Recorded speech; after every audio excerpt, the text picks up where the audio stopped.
तो जैसा कि हमने ये शिविर शुरू किया था, एक थीम को आगे ले जाते हुए, जिसमें हमने बात की थी कि जहाँ पे व्यक्ति में जो दो व्यक्ति के माइंड में मैं कहूँगी जो दो अलग अलग भाग रहते हैं, कुछ जो है वो फेमिनिन ट्रेट्स हैं, कुछ जो है वो मैस्कुलिन नेचर है। मतलब एक ही व्यक्ति में कुछ स्त्री के गुण और कुछ पुरुष के गुण जो रहते हैं। तो हमने कल बात की थी कि दोनों का बैलेंस होना बहुत ही ज़्यादा ज़रूरी है। तो अगर कोई पुरुष है और उसमें अगर स्त्रैण गुण नहीं है तो कहीं ना कहीं उसकी सेंसिटिविटी बहुत कम हो जाती है। अगर व्यक्ति सेंसिटिव नहीं है तो वो रिसेप्टिव नहीं है, क्योंकि आशीर्वाद तो तैयार हैं चारों तरफ से बरसने के लिए, लेकिन जो व्यक्ति है वो तैयार ही नहीं है उन्हें लेने के लिए। अगर आप रिसेप्टिव नहीं हैं तो आप रिसीव नहीं कर पाएंगे, चाहे आपको कोई कितना ही दे आप ले नहीं पाएंगे। तो ये जो रिसेप्टिविटी है ये एक स्त्री का सबसे महत्वपूर्ण गुण है, जो कि हर व्यक्ति में होना चाहिए, फिर चाहे वो पुरुष भी हो। उसी तरीके से कुछ पुरुष के भी गुण हैं जो कि हमारी जीवन में बहुत उपयोगी हो सकते हैं, एक स्त्री के लिए भी। अगर आप पुरुष का जो एग्रेशन है उसको चैनलाइज कर सकें एक हेल्दी वे में, तो स्त्री भी जो है वो आगे बढ़ सकती है और उतनी ही असर्टिव तरीके से अपनी बात आगे रख सकती है। थोड़ा सा मैं ये कहूँगी कि जैसा अगर हम अपनी हिस्ट्री में जाएं तो आपने देखा होगा कि जो गुरु हैं वो ज़्यादा जो हैं वो पुरुष ही रहे हैं। स्त्रियां बहुत कम आपने देखी होंगी जो कि जिन्होंने गुरु का स्थान हासिल किया हो। इसका एक कारण तो यह भी है कि स्त्रियां जो हैं वो सबमिसिव होती हैं, वो सबमिशन में बिलीव करती हैं, वो समर्पण में बिलीव करती हैं। और एक दूसरा कारण जो मुझे लगता है, जो मेरी समझ है, वह यह भी है कि स्त्रियों में वो असर्टिवनेस की कमी है। वो जो एक बात एक पुरुष जितने फोर्सफुल तरीके से सामने रख सकता है, स्त्रियां नहीं रख सकती, क्योंकि स्त्रियों का स्वभाव जो है वो बहुत ज़्यादा कोमल होता है। तो वो बहुत प्यार से, बहुत आराम से, बड़े ही उससे समझाती हैं, लेकिन कई बार हर बात प्यार से समझाई नहीं जा सकती। जैसा ओशो ने भी कहा है कि कई बार आपको व्यक्ति को हैमरिंग करने की ज़रूरत है, उसका सर तोड़ने की आवश्यकता है। तो स्त्रियों में वो गुण नहीं है।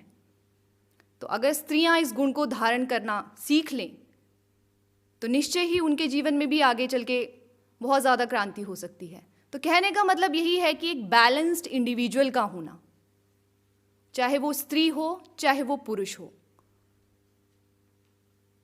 तभी जो है संपूर्ण विकास एक व्यक्ति का जो है आगे संभव हो सकता है। दूसरी छोटी सी बात मैं ये कहना चाहूँगी, क्योंकि हम शिविर कर रहे हैं, यहाँ पे हम बहुत सारी ध्यान प्रयोग कर रहे हैं, जैसे कि हमने आज भी किया। माँ अंतिमा ने हमें बहुत अच्छा एक प्रेम का ध्यान प्रयोग करवाया जो कि आपके हृदय को विकसित करता है। उसके बाद हमने देववाणी किया, तो कहीं ना कहीं आपके हृदय के विकास के लिए जो आगे काम करता है। उसके बाद हमने नेचर में जाके ध्यान किया जो आपके हृदय को विकसित करता है। जी हाँ, मैं बिल्कुल मानती हूँ कि हृदय का विकास जो है बहुत ज़्यादा ज़रूरी है, लेकिन इसमें मैं एक और चीज़ थोड़ा सा ऐड करना चाहूँगी कि हृदय को तो आप ज़रूर विकसित करें, वो बहुत ही ज़्यादा ज़रूरी है, लेकिन हृदय को विकसित करने के लिए आप एक चीज़ ध्यान में ज़रूर रखिए कि आपकी जो पर्सनैलिटी है वो किस टाइप की है। हर एक व्यक्ति जो है वो अलग अलग पर्सनैलिटी का है, हर एक व्यक्ति जो है वो यूनिक है, अलग है। तो वही बात जो माँ ने भी कही थी कि ज़रूरी नहीं कि हर एक ध्यान विधि जो है वो आपके लिए काम करे। तो आपको अपनी पर्सनैलिटी को ध्यान में रखते हुए ध्यान विधि का चुनाव करना पड़ेगा। जैसा कि अभी हम बात कर रहे हैं मैस्कुलिन नेचर और फेमिनिन नेचर, स्त्री वाले गुण, पुरुष वाले गुण। तो ज़रूरी नहीं है कि हर एक जो पुरुष है उसमें पुरुष वाले ही ज़्यादा गुण हो और वो फेमिनिन ना हो। बहुत से पुरुष ऐसे होंगे जिनमें फेमिनिन गुण जो हैं वो ज़्यादा होंगे, पुरुष के गुण जो हैं वो कम होंगे। इसमें कोई गलत नहीं है, कुछ भी इसमें कुछ कमी नहीं है किसी में। उसी तरीके से आपने देखी होंगी कई स्त्रियां भी ऐसी होती हैं जिनमें पुरुष वाले गुण ज़्यादा दिखते हैं, वो ज़्यादा असर्टिव होती हैं, और फीमेल वाले गुण जो है उनमें कम दिखते हैं। तो आपको सबसे पहले अपनी पर्सनैलिटी को पहचानना है। पुरुष वाले गुण भी उतने ही उपयोगी हैं जितने कि स्त्री वाले गुण। और थोड़ा सा इसमें यह भी देखना पड़ेगा, अगर हम भारतीय समाज की बात करें तो भारतीय समाज का जो पुरुष है वो ज़्यादा फेमिनिन ही है, उसमें स्त्रैण गुण जो हैं वो ज़्यादा हैं। अगर आप वेस्टर्न सोसाइटी की बात करें तो वहाँ के जो पुरुष हैं वो बहुत ज़्यादा मैस्कुलिन नेचर के हैं। इसीलिए आप देखेंगे कि वहाँ पे तरक्की बहुत ज़्यादा हुई है, वहाँ पे इंजीनियर सबसे ज़्यादा हैं, और वहाँ पे ऐसे व्यक्ति जो बहुत ज़्यादा मैन पावर और दिमाग का इस्तेमाल करते हैं, इंटेलिजेंस बहुत ज़्यादा है। भारतीय आबादी इस तरीके की रही है कि उनको सबने गुलाम बना के रखा है। तो जो पुरुष है वो भी कहीं ना कहीं बहुत ज़्यादा सबमिसिव है। मुगल आए, अंग्रेज़ आए, हमेशा दब के रहे। अगर मैं एक छोटा एग्जाम्पल दूं तो आज का जो भारतीय पुरुष है, ये शायद आप भी मुझसे एग्री करेंगे, तो वो भी सबमिसिव है, क्योंकि आज भी भारतीय पुरुष जो है अपनी गर्लफ्रेंड में या अपनी बीवी में अपनी माँ को देखना चाहता है। तो माँ के प्रति सबमिशन इतना ज़्यादा है, समर्पण इतना ज़्यादा है कि उसे गर्लफ्रेंड भी माँ जैसी चाहिए, उसको अपनी जो वाइफ है वो भी माँ जैसी चाहिए। तो इसीलिए कहने का सिर्फ इतना मतलब है कि अपनी पर्सनैलिटी को थोड़ा सा पहचानें कि आपका नेचर जो है वो किस तरीके का है। थोड़ा सा अपने माइंड को पहचानें, क्योंकि आपका जो पर्सनैलिटी है वो क्या है, जो आपकी पर्सनैलिटी है वो आपके माइंड से बनती है। जो आपने एक्यूमुलेट किया, जो आपने इकट्ठा किया, कहीं ना कहीं वो आपकी एक पर्सनैलिटी को तैयार करता है। तो आपका माइंड किस तरीके का है, आप आर्टिस्टिक नेचर के हैं, ठीक है,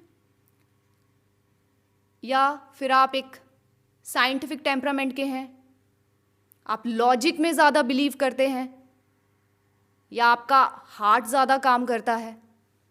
तो उसके अकॉर्डिंग अगर आप थोड़ा सा उसको पहचान के अपनी जो मेडिटेशंस हैं उनको चुनेंगे तो निश्चय ही आप एक बैलेंस्ड इंडिविजुअल बन के आगे तैयार होंगे, जिसमें एक बैलेंस है, फेमिनिज्म भी है और मैस्कुलिन नेचर भी है। तो ये थोड़ी सी बात जो हमने शिविर शुरू किया था उसके थीम पर मुझे लगा कि मुझे आपसे शेयर करनी चाहिए। तो ओशो का नाम लेके हम शिविर को आगे बढ़ाते हैं।